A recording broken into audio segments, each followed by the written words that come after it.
Wrong music. Hello, everyone. This is Omar from the third rail. We have a special guest today. Our guest name is Kent Heckenlively. Heckenlively is an attorney, a science teacher, and a New York Times best-selling author. He got 14 books under his belt. During college, Mr. Heckenlively worked for There U.S. you Senator go. Pete Wilson in the law school. He was a writer of the editor of the school's law peer review and spent his summer working for the U.S. Attorney Office in the great San Francisco, where I left my heart. Welcome to the program, Kent. Thanks for having me. How are you? You don't mind me calling you Kent, right? It's more formal, right? I don't mind at all. Okay, I'm glad to have you here. I don't know what's going on. Maybe it's my microphone or anything, but I hope it's recording.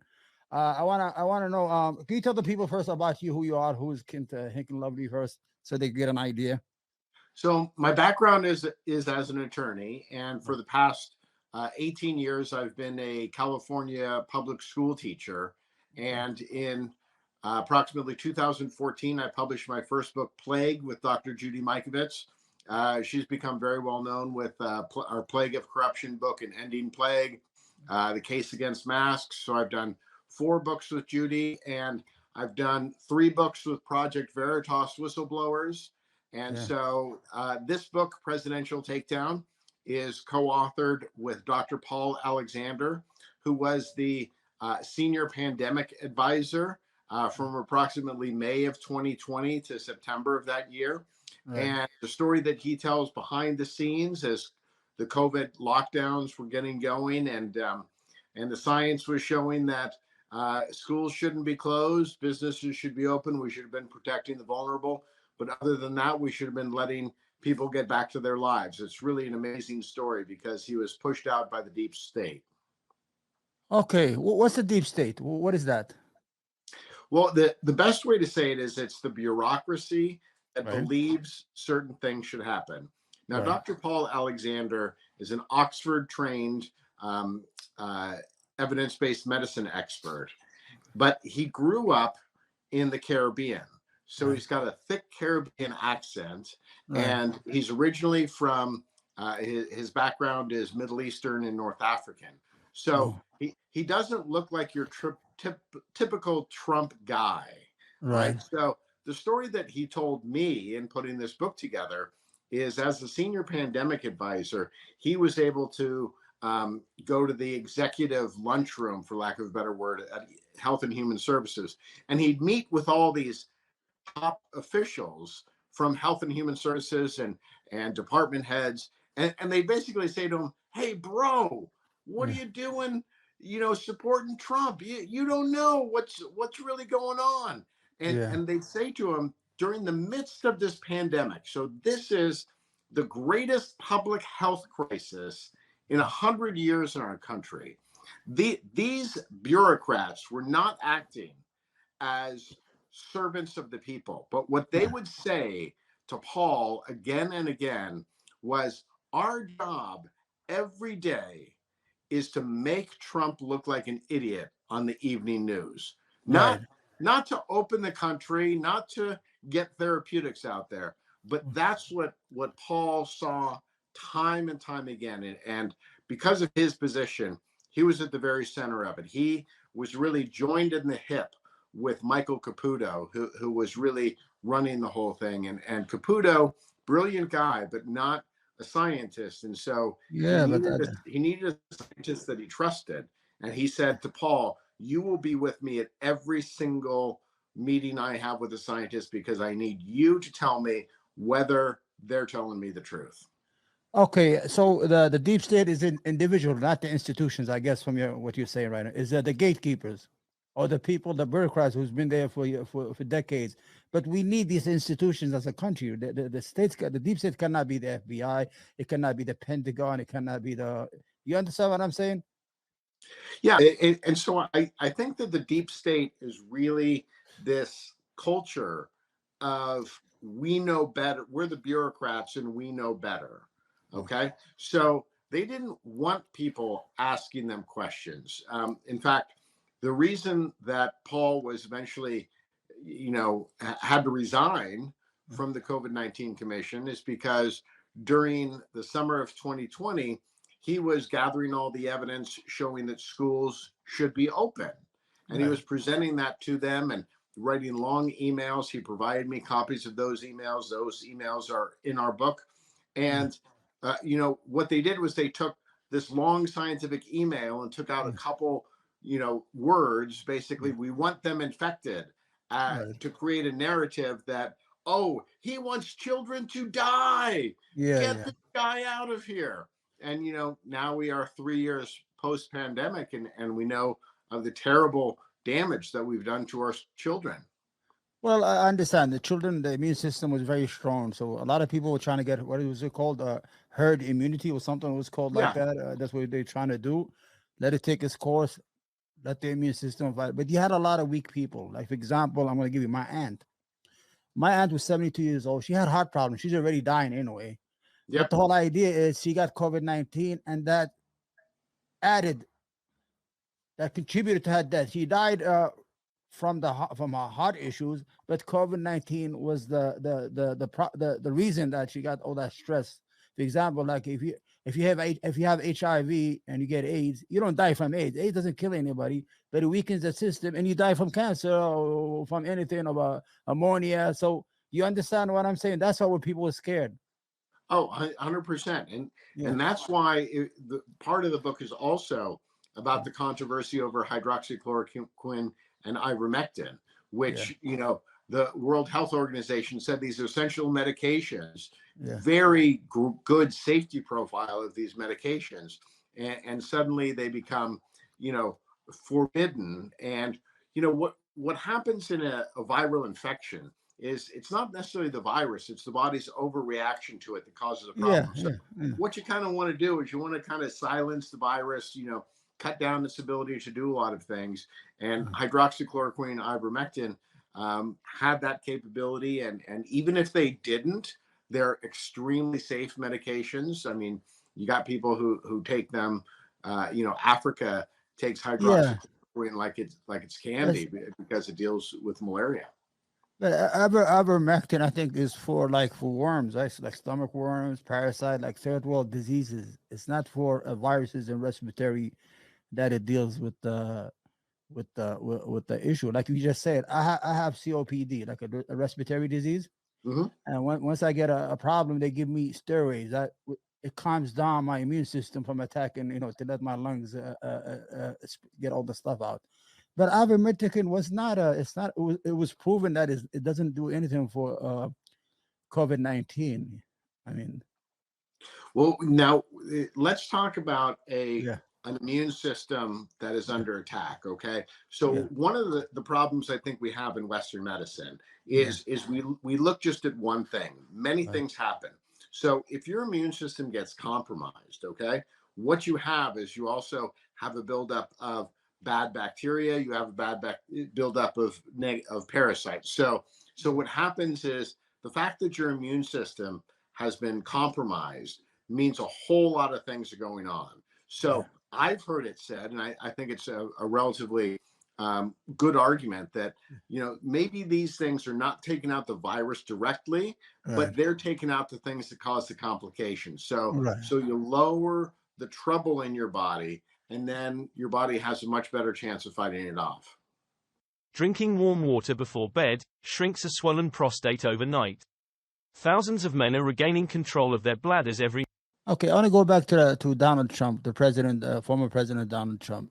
When we were all scared in the beginning because we never heard of this disease. Everybody, for example, me and my wife, when we used to get the grocery delivery, she would spray the boxes with Clorox in the beginning. We were so scared. I mean, it's like those movies and those the zombies are coming to get us. But the whole idea, I think, you have to blame the president. He had no messaging. His whole administration was always about he's in the headline every night for the wrong reasons. Every night for Mhm. the wrong reasons. You understand? He never took advantage of the situation and calmed down the country and said, "Listen, we're going to be on this together. Wear the mask right now. Wear the mask right now. Let's see where we are at until we calm down and see what this disease does." You understand? Instead of, in one hand, he put billions and billions of dollars for the vaccine. He should, you understand? He should get credit for that. At the same time, he said, don't wear a mask. It's Kung Fu, Chinese food, whatever. It was hard to take him seriously as an individual, especially Donald Trump. I'm a New Yorker. I grew up with, I know him very good because he's always in the headlines in New York. I think Donald Trump was his own enemy. He had no messaging. If he had just shut up on certain things, he would have been successful. He'd been reelected with no problem. But every night, I'm watching the news. He's for the wrong reasons. Shithole countries, whatever. The blacks, they're Muslim ban. Things that he doesn't need to add to his issues. You understand what I'm saying here?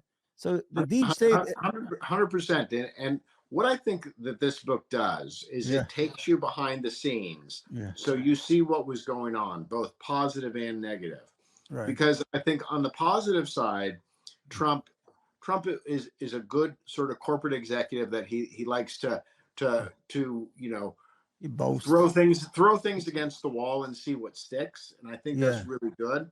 Yeah. But I think one of the problems that he had is when he was a businessman, he could count on the fact that the people who were below him were competent. So he could ask them these questions, throw out lots of things. And I think that what he didn't realize was when he got to Washington, he would be surrounded by people who may not have had their best interests at heart. And to your point, I think two of the people that he, put into his cabinet, Alex Azar, for example, was a Pfizer executive. Right. And there's another gentleman whose name escapes me at the moment, also a Pfizer executive. So I think that Trump had that problem that a lot of rich guys have, which is they trust other people who've got credentials and are they're the fellow alpha males. And sometimes the alpha males are as corrupt as they come. Yeah. And I think that was Trump's blind spot. He asked good questions, but when it came down to it, I don't think he made the right decision on a lot of things. Because when he ran on the idea of cleaning the swamp, right? We all agreed, we got to clean up Washington. Everybody knows Washington is corrupt. Everybody knows both political parties right now are not serving the American people. They're just serving themselves, investigating each other like little children playing games at the schoolyard. But what he did is, all his cabinet was from Goldman Sachs, Gary Cohen, all this stuff, Munch, what is his name? Everybody in Wall Street, he bought everybody. He bought the swamp from New York and all over the place to Washington. And he chose corrupt congressmen as the interior, what's his name, Zini, and the other guy, the Secretary of Interior, and the other one, I don't know what he was. I don't know. Ryan Zinke. Ryan Zinke, and the other guy who wanted to get his wife, what do you call that? That chicken spot. He wanted to get his. I was sending his chef. He's sending his guards to get free oil from hotels. It shows you how fucking crazy they are. So he bought all the wrong people. So if you brought everybody to the asylum house, who's going to be the one in charge? Nobody. I have to agree. And in fact, between my co-author and I, my co-author says, look, I saw Trump up close. I think he deserves a second term because he knows all the ways he messed up. I'm a little bit more on the fence about that because I say, well, he got there. And he should have done these things. I think there were a number of things that he should have done. So for me, I'm not really looking at Trump. I'm looking at other people. But I am aware that when Trump comes out and says, I want to obliterate the deep state, that's a pretty big thing to say. But I don't know if he genuinely means it. No, and that troubles me. He's a person who chases his own interest. I don't know. You see, I grew up in New York City all my life. Every day I going to school, when they had the newsstands, there's a lot of newspapers in those days. Every morning I go to school, I look at the headlines. I don't have no money to buy the paper. Trump, Trump, girlfriend, Trump cheated on his wife. Trump is this. Trump is that. Trump is this. He likes scandals. He likes to see his name. He's a narcissistic individual. And then when he ran on a populist message, believe it or not, him and Bernie Sanders are the same thing. But the other guy is a populist from the left who hates the establishment, and the other guy came from the right who's a populist who hates the establishment. So they agree on a lot of things. But the issue, once Donald Trump got in there, he never delivered for those people in the rallies. He delivered a tax cuts for the rich, $2 trillion, $1 trillion. He never delivered for those people who came for him every single time in his rallies, 30,000, 20,000. A matter of fact, he was trying to take the health care away. The Obama repeal and replace was all BS, where the Republican Party had no plans. Yeah. And those people said, yeah, replace it. They're all on that. It's called the Affordable Act. What I'm saying is Donald Trump never delivered. Donald Trump is nothing but a headliner. I don't know, as a minority, I could see him as a dog whistler. You understand? Some of his messages were scary sometimes. Like for me, I will read into it. Like, for example, I'm an Arab American. I grew up in Brooklyn, New York. Oh, the borders are open. A matter of fact, they'll find in prayer rugs in the border. What the message there? That means there's Muslims come in the country, they're going to rob the country. Does he have to put the word prayer rugs in there? It's all Mexicans and Guatemalans trying to get in the country, and he was the president. The whole idea is he was his own worst enemy. The deep state did not need to do anything. Just watch him fall every day, because every time I see him, like right now, he's in the news 24 hours. They're trying to indict him, whatever. Trump did this, Trump said that, but he never was on the news for the right thing every night. He had a lot of supporters sometimes. There's a lot in my community who are conservatives, who believe, who are against this social changes that's going on in our country, that debate, the transgender community and all that stuff, the LGBTQ. A lot of people are religious in my community. They really liked him. And I was surprised, when I said, what do you like about this guy? Because I'm a liberal at heart. Oh, he's for this and that. But he never delivered his message. He never came on. I'm going to let you talk. I don't want to talk all over you. The example, one time he was at the White House press conference. He had the Secretary of State. He had the Secretary of Defense. He had all the scientists. He gets up. You know what? I'm number one on Facebook. Do I really want to hear that he's number one? And it's a lie. He's not number one. It was Obama number. But it doesn't matter. You're there to talk to me. I'm scared. There's a disease out there. I don't know what it is. Everybody's hiding in their house like we're in Berlin in World War II, at the end of the World War II. And he'll come up there and talk about it. His statue on Facebook or on social media. How can I take him seriously? Yeah, you understand, as an intellectual person like you and me, who went to school, have an education, and who listen to certain words because words mean a lot. How do you take this person? I mean, I don't even think he was successful as a president. He had no success. Yeah, so I would disagree with you on a couple things. I think there were some successes. Okay. I'm thrilled that he kept us out of any major wars, and now what we're going on with Biden, I think is terrifying with what's going on with Russia. A lot of economic indicators did improve substantially before the pandemic. So I think that there was a lot of that, but but there were guardrails that were not put on. And so I think, voters can think what they want about Trump. And if they believe that he genuinely does want to obliterate the deep state this time, okay, well, maybe vote for him. For me, I'm kind of looking at other people like, I'm actually very interested in Robert F. Kennedy Jr.'s run, because I think the Democrats need to stop being crazy with trying to take away free speech and what they've done with big tech.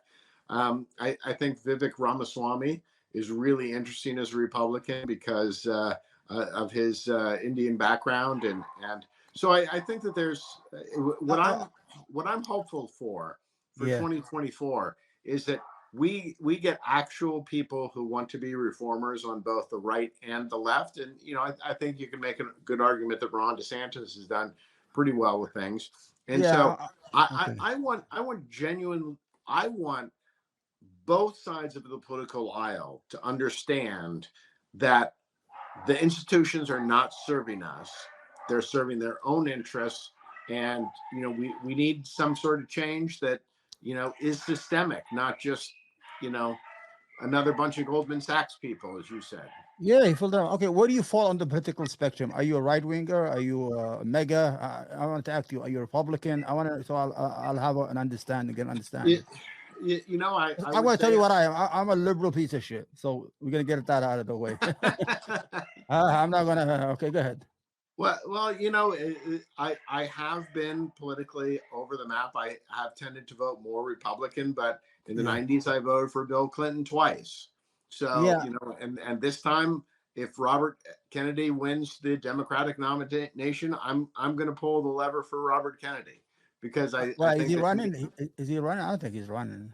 he is considering it. He's put it out. He said in New Hampshire he's considering it, and he's waiting to see. So I've got a Ah, long experience with Kennedy because he's endorsed some of my books, wrote the foreword for Plague of Corruption, and even though we may politically disagree on some things, I believe in his integrity, and that's what matters to me. I'm going to agree on a certain thing, but I don't think the Republican Party is no longer a political party to me. They have no real, they have no issues. It's all about CRT, trans agenda. What do you call those people who dance? What do you call them? I don't know. The Story drag hour. stories, Yeah, yeah. oh, drag queen. I can't even remember that word. I know the drag queen hour. The contract with America. I remember when it all started with that gang that came in 1994 with New Gingers and Delay, and they came and Fox News came into and they just lost the messaging. There's no more Reagan.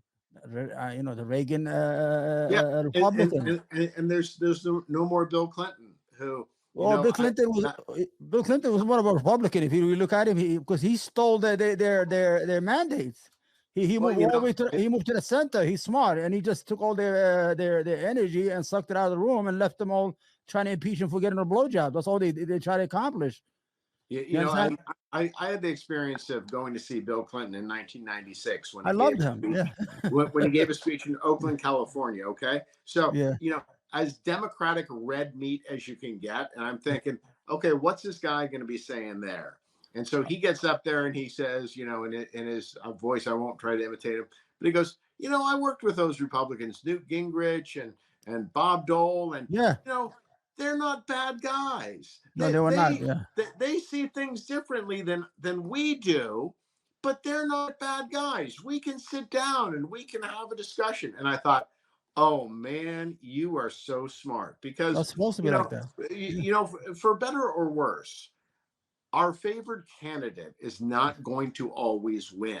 yeah, So when our favored candidate doesn't win, what those of us who lost want to yeah, see is we want to see like, okay, I don't agree with you on everything, but you're a good person, yeah, and let's talk, and let me see if I can convince you yeah. that what my strategy is going to get you what you want, Right. not this demonization. And I've written about the demonization in politics. you Yeah, know I grew up, I wrote the Republican column in my college newspaper, and my best friend was the one who wrote the liberal, the yeah. Democratic side. And I think we've forgotten how to just connect to each other as people and say, hey, I see this. What do you see? Hey, and maybe together we come up with something better. Okay, I'm going to ask you something. What is the platform of the Republican Party right now? What's the Uh, message? What do you get? so for me, quite honestly, I get that it's an anti-war party. We Okay. don't want to. We don't want to go to have a war in Ukraine with Russia. Okay. I think it is a control the border party, and Okay. we just had the border chief say, "Hey, it's a disaster." So Okay. so that is a disaster. Okay. I think we need to have our own energy, and I'm kind of a big proponent of Generation 4 nuclear, but Okay. we're going to have to.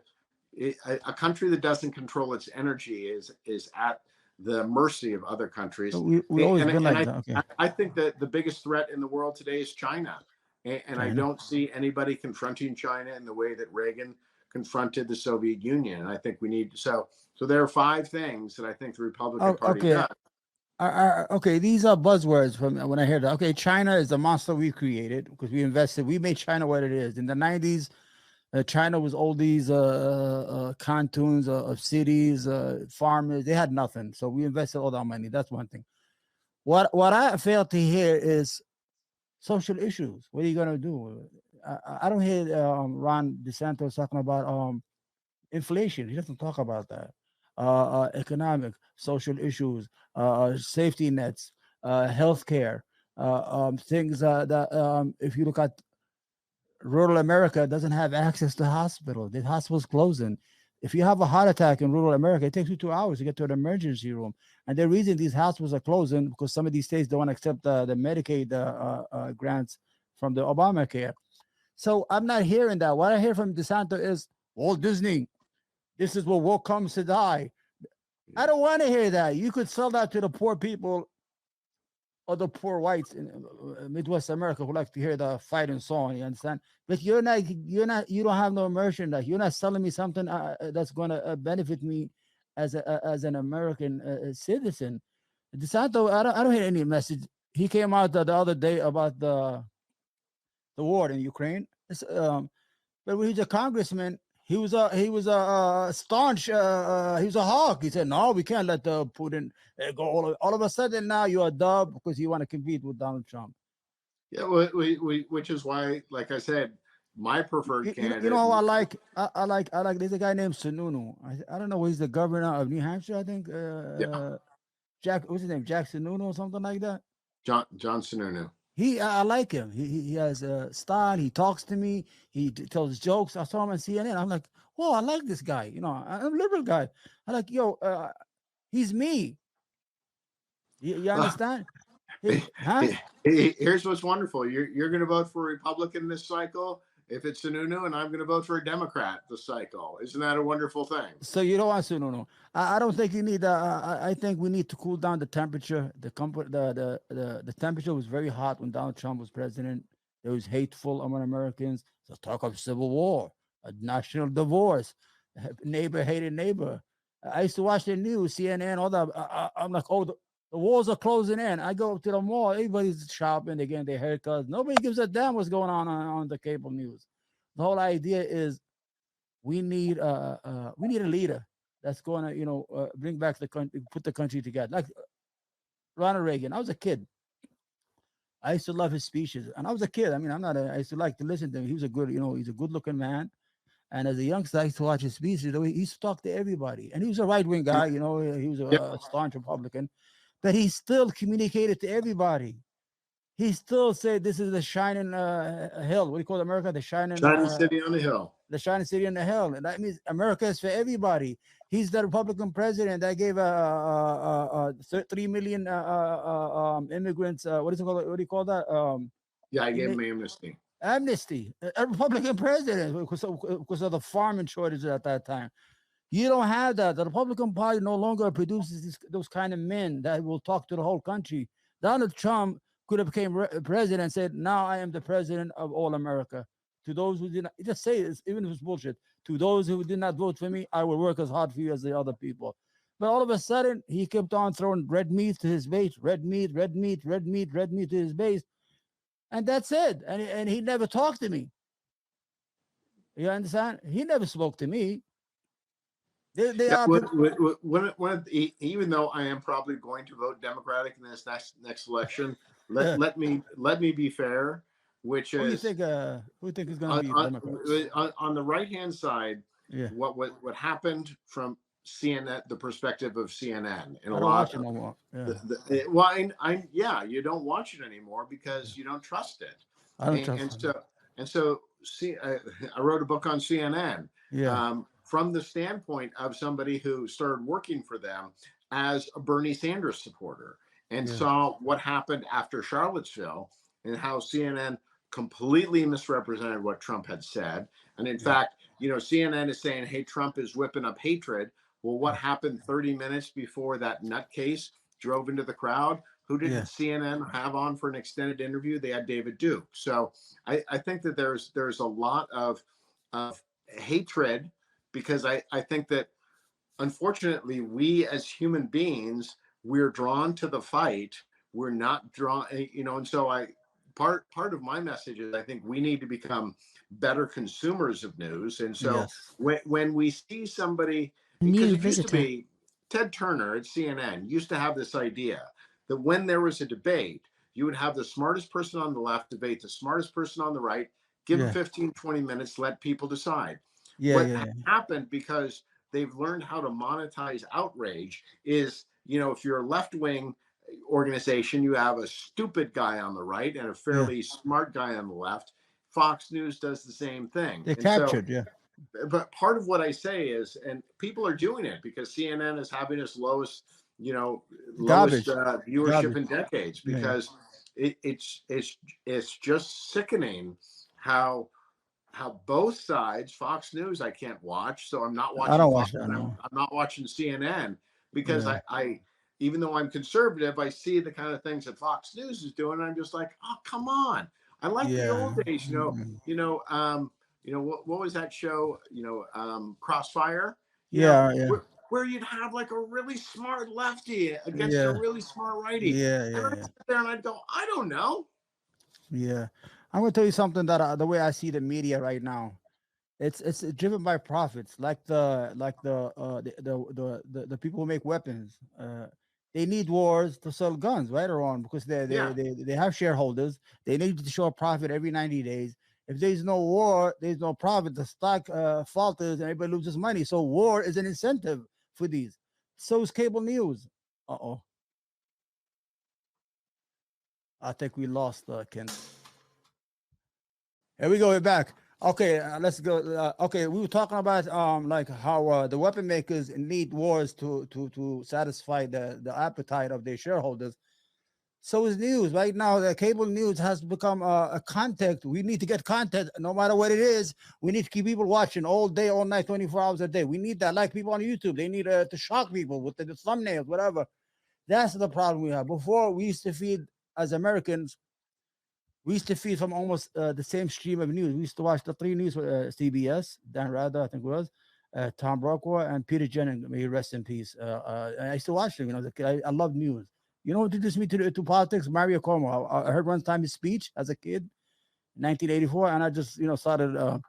So the whole idea is that we as Americans used to feed from almost the same stream. They used to tell the news. There was no profit. They just said, they just read the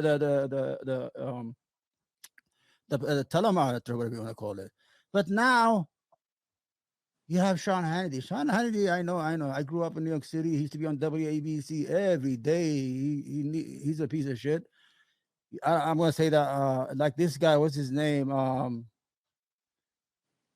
The new guy in the block, what's his name? At 8 o'clock on Fox, Tucker Carlson. Tucker Carlson every night. This is white replacement. We're just asking questions. We're just asking questions. Really? Is homeless are really homeless? You're not asking questions. Stop. You're dividing the nation. Even CNN is a piece of shit.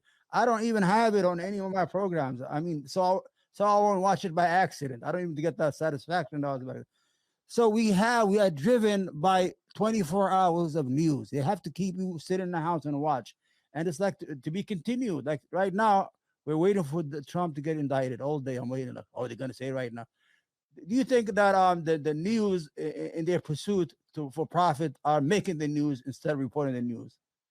Yeah, and I think they're driving people crazy. My CNN book asks the question, because what we do is we compare the media to a domestic abuser. So everybody with a domestic abuser, everybody focuses on the actual physical abuse. But one of the Yeah. worst things that a domestic abuser does is they play mind games with their victim, and they Yeah. get their victim to voluntarily disassociate themselves with friends and family members who would Yes. question the relationship.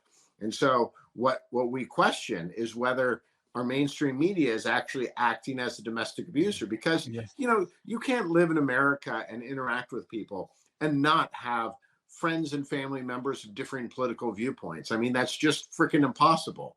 And Yeah. and Yeah. what's happened, and I saw it really clearly at the beginning of the Trump administration. I belong to a book club, these nice older ladies, and I have this nice older lady, the meeting after Trump won. She Yeah. says, I'm gonna campaign in 2020 so that Trump gets defeated. And I'm like, oh, okay, that's a good idea. That's okay. Yeah. And then she follows it up with, and I've unfriended all my friends and family who voted Yeah. for That's Trump. yeah. And Yeah. I kind of sat there going, well, Yeah. wait a minute. shouldn't you be engaging those people who did vote for Trump and saying, pointing things out? Because isn't that the way you should go? But it seems like our attempt in the political sphere is to go after smaller and smaller slivers of the pie rather than trying to, But attract a large group of people under Ken, common principles.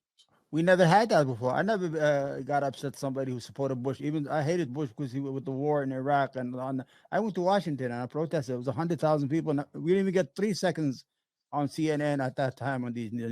What I'm saying is that Donald Trump started the process of he's such a paralyzing individual that he makes you want to hate. You understand? Like I I live in a good neighborhood here. I walk around, I see the Trump signs, and I say, oh man, these people they must be racist, huh? And I go to the Biden, oh, these are the good people over here. You understand? So that's what happened. That's what I hate about our politics, and I think Donald Trump contributed a lot to that idea of tribalism. The media has added more to political tribalism. In other words, we are nice to each other as Americans. We're not talking like me and you right now across the table and exchanging ideas. At the end of that, we have lunch, we pay our bills, and we say, oh, I'll see you next time, Ken. You don't have that no more. You have this hateful energy where people like, and you have these leaders who are careless. Oh, we need a national divorce. What's the national divorce? Are you idiot? What are you talking about? This is not a marriage. The United States is a Catholic marriage. There's no divorce. The last time they tried to divorce, a lot of people died. So we don't want to kill all the kids on that. You understand what I'm saying here, Ken? So Yeah, I know. but the question I ask you is why are you falling for it? No, I'm an open-minded. I'm liberal. I told you as it is, but I'm open-minded. Like for example, I could agree with you about the teaching of kids transgender issue. School should be off limit to everybody. See, I'm with that. I agree. I go with you on that. I think school should be left alone. Kids should learn how to read and write and do math and do science and enjoy school. Leave all that energy, all that culture war. Leave them out of leave them at the school. I'm with you on that. No liberal will tell you that. Like, oh, you guys don't want to beat up the transgender community because you're evil. No. You're right on that. We don't need to expose our children to things right now that are not necessary. They're gonna find out themselves as they go along. You understand? Yeah. They can watch TV right now. You know how much they could just Google anything. Remember, growing up, I used to go to a candy store hoping that the subscription thing will fall out of a Playboy magazine, and I get to see a girl with lingerie. Right now, they just Google Pornhub. You could be 9 years old. You have access to everything. There's no way to defend our kids, but you should protect them from the culture wars. We should, leave the kids alone. One of the things that I just have to speak about, if Robert Kennedy Jr. does choose to run for president, part of what he has said is that what the elites are doing is they understand that what they need to do is they need to make the left and right fight. Because if the left and right understand that we have common interests, we would go up against these entrenched interests, whether that is the military industrial complex, whether that's the intelligence agencies, whether it's big pharma. Let me tell you an example. The Bernie Sanders people, I supported Bernie Sanders. I think he talks truth to power. We have the same message. You got the right is against war. We're against war. You're against big pharma. We're against big pharma. You're against government government overreaching, like get of that stuff. You think Washington is a swamp. We think Washington is a swamp. There's so much in common with poor Democrat and poor Republican. Then they know if they only vote their interests and come to terms and say, listen, I'm here in Kentucky. Kentucky has the 12 poorest counties in the United States. And I keep on voting for Mitch McConnell and Rand Paul. We're poor as hell. If it wasn't for the federal government, they probably go at bankruptcy. They get $114 billion of free money a year just to stay afloat. Why are we voting for the same idiots every time? What are you going to do for me? They voted against the insulin cap. They voted against to lower the drug. This is the Republicans. They voted against the drug overpricing. It's like they're working for corporate America, but they get. I'm going to say this. People get mad at me when I say this. but they get the poor whites to vote every single time against their own interests. Because when they go to the poll, they vote their color instead of their interests as economic interests and social interests. You cannot do that because they come up every time. The LBGT, CRT, Willie Horton, all this. They always come with all these slogans, but they don't deliver. They don't deliver. They never. They don't have nothing. And I think what's developing is an understanding on both the right and the left of exactly what you're saying. Yeah. Because I'll look at for example, I'm in California. Yeah. Okay, so I look at Nancy Pelosi. I look at Dianne Feinstein. What Feinstein is worth $600 million. Yeah. Pelosi's worth $100 million. Well, Yeah. Pelosi's been in government for 40 years. How do you get $100 million? Well, you kind of buddy up to China, and you got Mitch McConnell buddying up to China. I've actually had lunch with Rand Paul, and I think he's one of the few people who's actually trying to make a difference. But why is he stuck in a state with Mitch McConnell? Mitch McConnell is everything that is wrong with the Republican Party. And he should be out. When I heard he fell the other day, I was like, "Oh, good, maybe he'll leave." That's it. But the turtle got up. Huh? Yeah, but I'm telling you that. By the way, I'm loving your conversation. I mean, we haven't argued yet, so we're on everything. I mean, we got the same thinking, but maybe we have different ways of getting at it. We have the same ambitions as Americans. Like I told you, Donald Trump is going to lose the Republican Party if he gets the primary. He's going to lose the general election. People, you know what Donald Trump is like. When you have those old comedians like Don Rickles, all that, they have the same jokes, the same materials every year. They never change until they died. Instead of having new materials, he's doing the same thing he's doing in 2016. Oh, that sounds new. Oh, look at him. He hates the establishment. But once he got in and started, and had an orgy with them, we don't want him no more. Even DeSantis, I don't like I think Ron DeSantis is nothing but a guy who yells fire all day long. And he's what they call a moving target with an empty pocket. He has nothing in his pocket, but he's all over the place. He's a moving target. You say Robert Kennedy. Now, Robert Kennedy, I don't know if the name is toxic or not, but the Kennedys have a historical sacrifice to this country. Both their kids died and things of that nature. But they already have him as a loon. They already depict him as crazy with what do you call it, with his position on vaccines. He's already as soon as he opened his mouth, you already have this. Oh, he's crazy. This guy doesn't believe in vaccine. He's already what do you call it, demonized already before he even going to speak, and he has an issue with speaking. May God bless him. You understand? But what I'm saying. So I don't think he's gonna. You need a sununu. You need a sununu who could talk, tell jokes, looks like human. Or who I've been hearing over the past couple of days, who I think is very interesting, is Vivek Ramaswamy. Have you listened to him at all? No, I never heard Swami. No. Oh. They call it harmony. We call it air. You're going to be in for a treat. Okay. What's his name? Vivek Ramaswamy. Vivek Swami. It sounds Indian. Is that Indian? He is Indian. Yeah. He was born in Michigan. Yeah. You think America is ready for that? I do. I mean, you listen to. Here's one of the things that I will say, even though I'm conservative, I really value intelligence in a person. I didn't vote for Obama, but I could appreciate. Oh my God, he is really smart. Just listen to him talk. Beautiful language. I don't like him, by the way. Go ahead.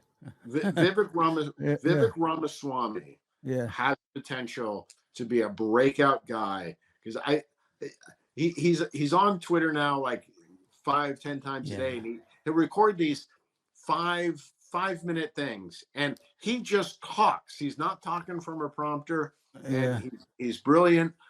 He is really good. He's 37 years old, so maybe he's too young, but oh my God, I could listen to that guy forever. So, but I'm supporting Kennedy if he runs. I hope he runs. I'm going to support him with you, just to give you an idea. I don't think Swami's going to have a chance right now because, like you said, the deep state is not ready. The deep state is going to get somebody from within. Somebody who's going to play the game. Somebody's going to, they're going to split the cake together when they slice the wealth of the United States.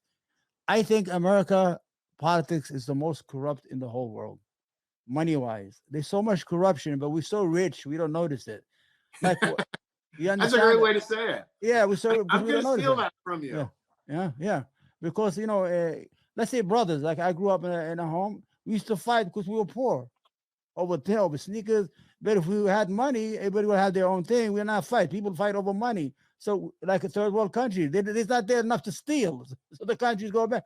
But they so much money, they just print it all night in Washington. I don't know what place. I want to go rob it. And they were so rich, we not notice it. For example, I'm going to give you right now what's going on in Ukraine. My thinking is, let's say we're going to give them $4 billion for arms, right?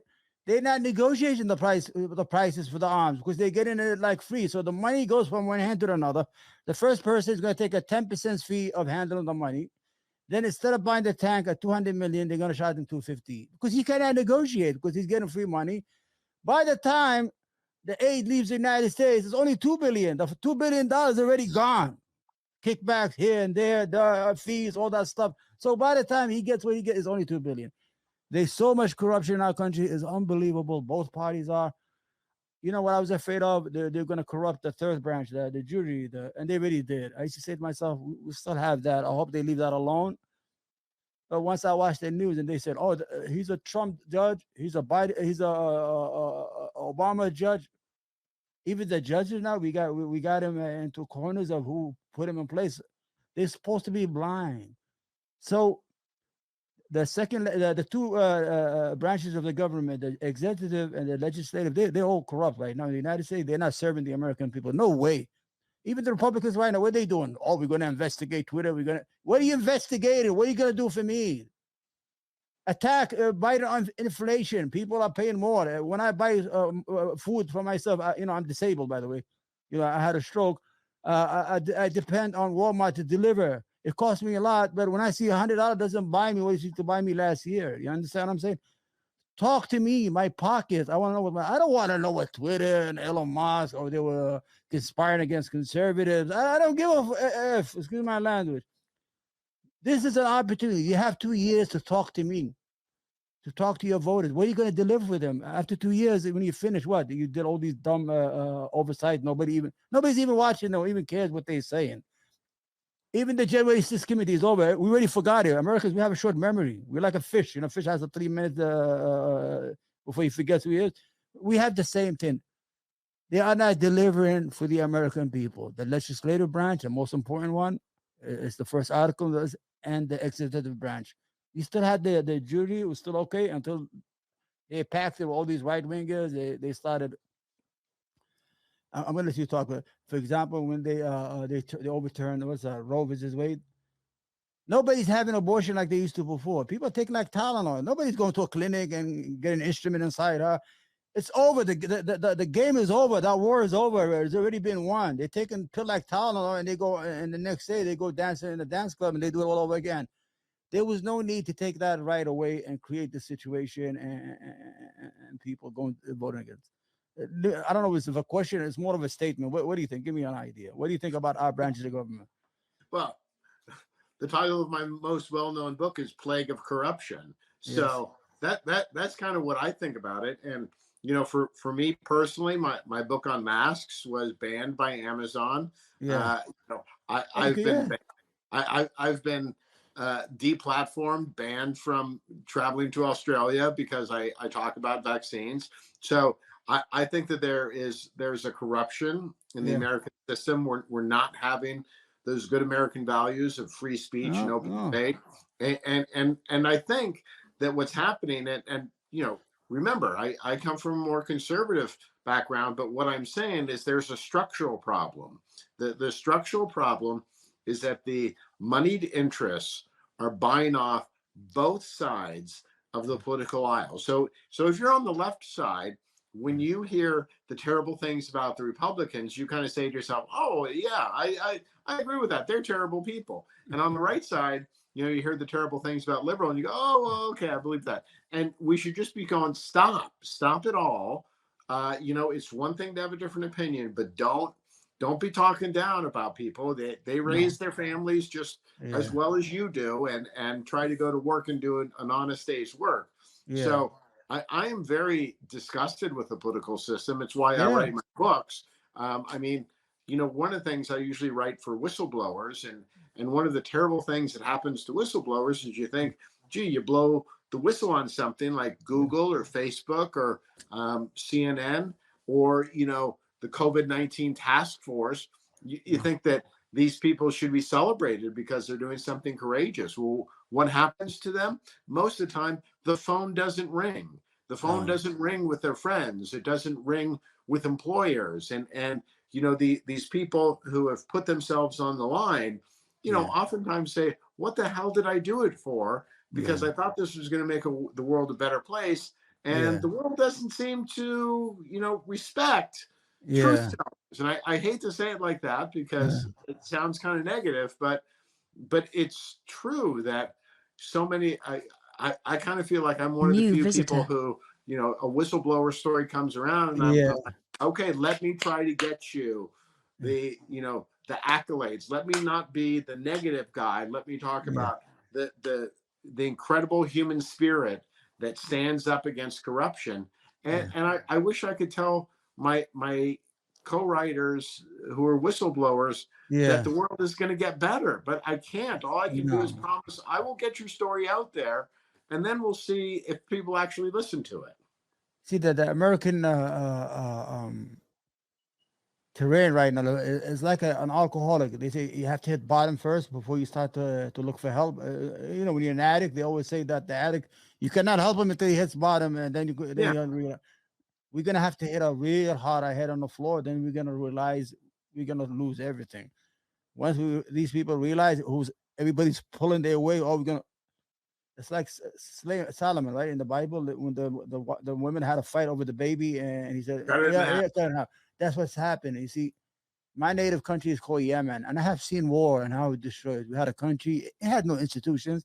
Then they started a political party. They started infighting. Then another group, they've been 10 years without electricity. The war, 100,000 children is in Yemen that have died.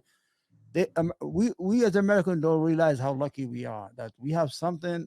We gotta be careful because once it breaks, are you nuts? The United States has 50 states and have 1,000 ethnicities, religious belief. It'll take 1,000 years before you shut down the volcano from the United States. If God forbid something happens, this is it.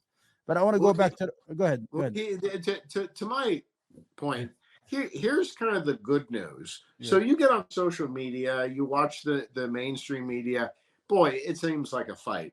You walk out of your door and talk to your neighbor. Your neighbor is black, white, Korean, Asian. Doesn't freaking matter. I mean, I teach at a school which is only 11% Caucasian. Do I enjoy my students 100%? And they'll have their issues because some are Pakistani and some are Indian. They don't like each other, and I got mainland Chinese and Taiwanese Chinese. But at the end of the day, I'm their teacher. I take care of them. They take care of me. And so I kind of figure like, I think it's when you try to solve the world's problems, there's a danger. The danger is you're going to fight the beast for too many hours of the day and not see all the beautiful things around you. I know. For me, I spend 2 to 3 hours a day fighting the dragon of corruption and trying to make my world a better place. And then the other 20, 21 hours of the day, I am just enjoying myself. I'm enjoying the people around me, showing my love to them. And I just kind of figure like, maybe that's just the way we should be. Let's all commit to spending a couple hours a day trying to make the world a better place. But then let's make our immediate family a good place. I go to the mall, and like especially a big mall here near me, once in a while, just to become human again. And I see everybody, they're eating, and the people are getting glasses, the people are buying Snickers. Everybody is like, there's nothing, that crazy shit that I hear all day on cable network is not here. I'm like, where's the civil law? Somebody drops their wallet at the mall, and somebody else rushes to pick it up and give it back to them. That's the kind of thing I see. And so, the 2 to 3 hours a day I spend fighting the dragon, well, I'm trying to make the world a better place, but I'm also saying, hey, my immediate world is pretty darn good. Yeah. So, I mean, how did you start this fight? I mean, how did you get into? You're a school teacher. You know, I was influenced by two teachers. My third grade teacher, Mrs. Gable, God bless her. She used to wash my clothes and bring me the next day because I had no mother. And my junior high school, his name was Mr. Siegel. He probably is gone already. He used to teach me social studies. He's the one who opened my eyes. He used to tell me, Omar, remember when they used to have that commercial, 4 out of 5 dentists recommend Trident gum? Yeah. He said, Omar, how does it sound to you? I said, they asked all these doctors. He said, no, there's only 5 doctors they asked. And as soon as they got the number they want, out of the 4 out of 5 doctors, and that opened a whole new world. I'm a kid. I'm like, wow. It's like, he's feeding me, and he was talking about the statistics, how the FBI, how it used to have a reporter, his name is Grim on Channel 7.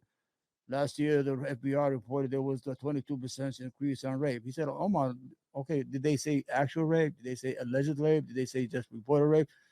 So he used to teach me how to question the system, but I'm too young to understand.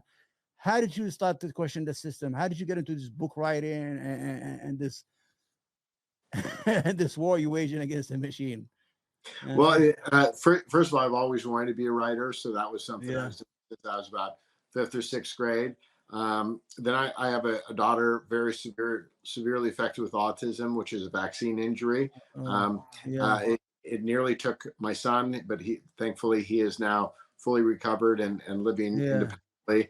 And then I ran across Dr. Judy Mikovits, who had been published in the journal Science, which is the #1 journal of independent research in the world. And what she had done was she had found that there was a connection to this virus XMRV, but it could be stimulated by a vaccine. And it seems like the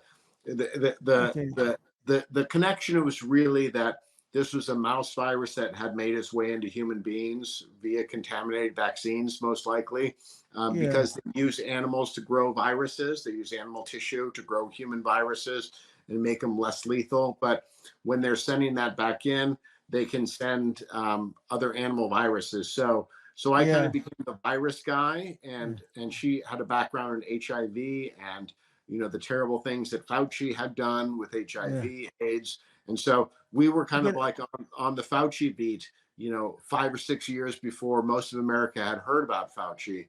And so when the COVID crisis hit, we had a book out that talked about Fauci and how he had messed up chronic fatigue syndrome. And then everybody saw the whole playbook that the medical establishment takes when there's a condition that they want to say is a mystery. Yeah, I watched a little bit of the debate with Alan Derwich. I think you had it about a year ago. Was it about a year ago? I want to get to know you before, and I listened to it a little bit. I listened to here, listen. You have some stuff from 7 years ago. I was listening to on YouTube. Everything's on you. So, what's your position on vaccine? Like, for example, I mean, first let me you say, what's your position on vaccine? Are all vaccines bad, or just some, or maybe just some of them? What is your position on vaccines, from smallpox to leukemia to polio to all that stuff? What's your position? Here's something you probably don't know. Yeah. No individual in America can sue any pharmaceutical company for any vaccine. So, as a lawyer, I look at that and I say, what the heck is going on? Right. Are you telling me that the system has been bought off so that, hey, my car, blows a tire, I can sue the automobile maker, and I have these idiots who are going on TV saying vaccines are safe and effective, and you can't even sue them? Like, I have a glass that breaks or something, it cuts me, I can sue them. How in the world are these vaccine manufacturers, how do they have a special court? What you may not know is that liberals always talk about the oil and gas industry. Well, they spend about $150 million a year lobbying Congress. Big pharma, $300 million. What about $6 billion a year big pharma spends in the media? You can't watch any show and you don't get something like Rhabdosis Talk Oh to wait, your doctor. no. Oh, Talk to jingles. your You know what it's doctor called? about rubelsis. Shingles. What's it called? Shingles. Every day they scare the shit out of me. I'm afraid to watch the TV. Yeah. Oh, you do all day So, shingles vaccine. Okay, go ahead. Continue. so here's my position. I Yeah. will never take a single vaccine in my life Any vaccine. until something happens, which is they get rid of the vaccine court, and we wait about 5 years for the attorneys to go to town on it, just like they do for any pharmaceutical drug. So I'm not against pharmaceutical drugs. Yeah. They can be great. I'm not against anything of science. What I'm against is I'm against a separate court for a consumer product. Okay, let's say if you had a child right now, a baby, like you wouldn't give him no vaccine at all. Zero. Okay, I'm gonna give you a little story. You still there? You froze a little bit. Yeah. Okay. I came here when I was 8 years old. I'm from a village of about 16 houses. My village is so up in the mountain. I didn't even know what an ocean looks like. I'm gonna be honest with you. I never saw oceans or fish because there's no need to be a fish in a mountain. So in our village, there was 2 to 3 babies of every house that used to die from chicken pox. Yeah, the chicken pox. Every house. Chicken pox is very bad Yeah. among nutritionally deprived Yeah, individuals. we are naturally deprived because we're from the third world country. We live off the land, but we don't have no vitamin. Only our vitamin D is the sun. You understand? We have no access. But the whole idea is that then these people used to walk around from the United Nations, and they used to prick you right here with they used to give you a prick, and that went away. Children survived. No house was losing. I lost like 2, 3 siblings to chickenpox. My cousins. There was a death every time in the house. Some of them they used to live, and become stronger. We knew there was a correlation. I was too young to know between getting the infection. If you get better, it becomes stronger, and you have anti-defenses against it. But I think at least polio. It doesn't have. I mean, for you to say no to everything, that means you're endangering the whole. You understand what I'm saying? Well, here's what I'm saying. So, Yeah. what's the better world? Yeah. Where your children have good nutrition or they Yeah. don't? And is it a good world in which the makers of these vaccines Yeah. have complete immunity? If They take should that have that. away, Yeah. take that away, let Yeah. the system work. Yeah. I'm willing to take a look at it, but you cannot say to me Yeah. that these companies are the richest companies in the entire world and they Yeah. have complete immunity. It's like if I sold you a car Yeah. and I said, okay, Omar, if this car malfunctions and injures your family, too Yeah. bad, you can't sue. Yeah. If I Yeah. said, if you came into my restaurant and I said, Omar, here's this food, but if Yeah. it hurts you, you Yeah. can't sue me Yeah. Yeah. because food is so important. I agree with you 100%. Even the latest vaccine we had for the COVID, they had to sign that. The government had to give them guarantees that they're not liability, they're not going to be responsible. I took my vaccine. I took the first 2. Then when I started hitting booster, I said, this is not a vaccine no more. It's like a drug addiction now. I got to be every day in CVS pharmacy getting hit. So I took the first 2, and that's it because I was scared, and I do have a compromised immune system. And everybody, in the beginning was scared, and I do follow the government says. I said, So, but I'm so astonished at the idea that you will not even take one. How about polio? You want to have people walking around crippled all over the place? I mean, polio was crippling all Americans. Polio is a great story because what's interesting is the polio virus has been around for thousands of years, Right. but it didn't start to become a problem until the 1860s or 1870s. Right. What was happening at that time? You had the spraying of pesticides on agricultural products. Yeah. Polio was really interesting because most viruses affect people during the winter, right? Yeah. But polio was really weird because it affected people in the summertime and in the fall. And in fact, if you go back and you look at when Franklin Roosevelt contracted it, he contracted it during a September weekend. Yeah. And he was out. And it would also strike not in the cities so much, but in agricultural areas. So I'm really what my belief is that a lot of these things that are mysteries when you look closer and you see like, okay, they were spraying DDT around on kids and everything during that Yeah. time, and also what was sprayed on the produce. So what's really weird is as they started moving those pesticides out of the environment, kind of with Rachel Carson's and Silent Spring, as the use of those pesticides went down, you had a crashing of the polio rates because because the way those things work is they open up the blood vessels so the insects bleed to death. Okay, that's how they kill them. Well, what about we get a similar thing in human beings, and supposedly what happens is the polio virus can gain access to your brain, which is where that happens. So I think the real story is to look at not just vaccines, but pesticides and the chemical companies and how they've been affecting our health for probably 150 years. Yeah, I understand. It could be, you're absolutely right because with the Industrial Revolution, we were not used to the new things the stuff they were doing and all that stuff. I could understand that, but I find it, very. I have to disagree with you on everything, like because I saw it made a difference. You understand? I saw it with my own eyes that it saved a lot of people's lives in certain part of the country. Because the United States, we have access to a lot of good food. You go to Whole Food. A matter of fact, we have too much food if we have money to buy. You understand?